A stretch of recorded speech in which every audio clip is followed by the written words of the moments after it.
Hi kamu yang kece. 1. Tampil menarik. Memiliki penampilan yang menarik adalah salah satu cara yang efektif untuk memikat wanita.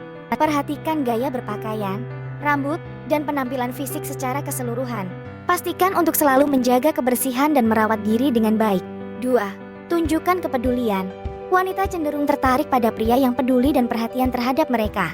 Tunjukkan rasa peduli dengan mendengarkan dengan baik saat dia berbicara, memberikan perhatian pada detail kecil, dan menunjukkan empati. 3. Jaga kontak mata.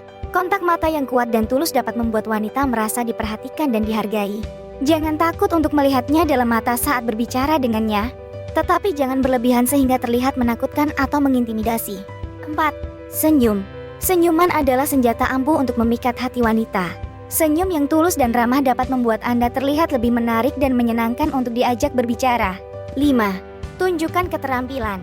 Memiliki keterampilan atau hobi yang menarik dapat membuat Anda terlihat lebih menarik di mata wanita.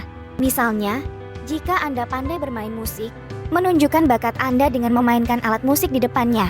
6. Jaga sikap percaya diri. Wanita cenderung tertarik pada pria yang memiliki sikap percaya diri. Jaga postur tubuh yang tegap, bicara dengan suara yang jelas dan tegas, dan tunjukkan keyakinan pada diri sendiri. 7. Berikan komplimen. Wanita suka mendengar pujian dan komplimen. Berikan komplimen yang tulus dan jangan berlebihan. Fokus pada hal-hal positif tentang dirinya, seperti penampilan, kepribadian, atau prestasi yang telah dicapai.